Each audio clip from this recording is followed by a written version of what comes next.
I want to hold this space a moment and say how deeply saddened and disturbed I am by those fatal killings. This is the time for the whole village to come together to comfort one another. And so today, I hope that you feel the spirit and the blessing I send your way in your attempt to galvanize and to meld our communities together. We know that racism is a social construct, and it was created to keep Black people in their quote on place. But our place is to walk on this earth because it is our God-given right. And so we have come together today to commemorate the murder of George Floyd. But we've also come for a greater purpose, and that is to work in concert and to show everyone, those of us who are working in concert to fight against the perniciousness of discrimination. Anti-Black racism is policies,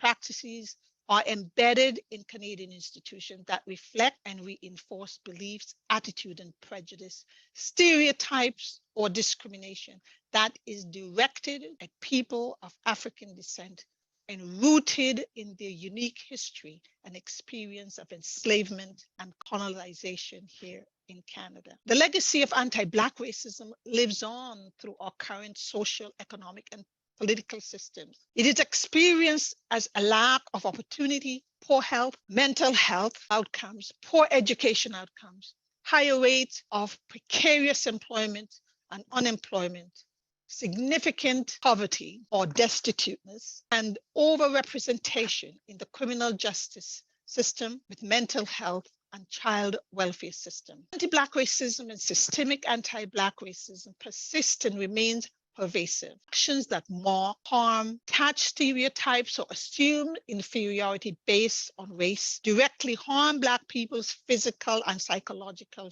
functioning. It traumatizes.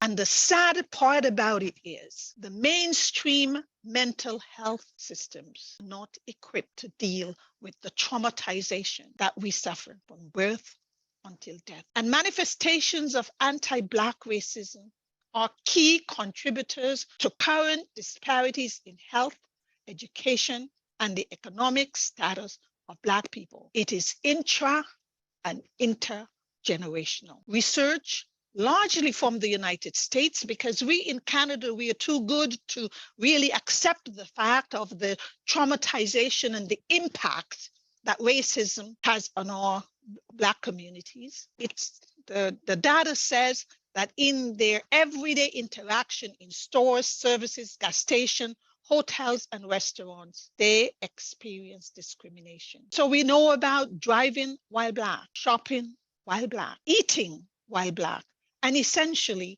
living while Black.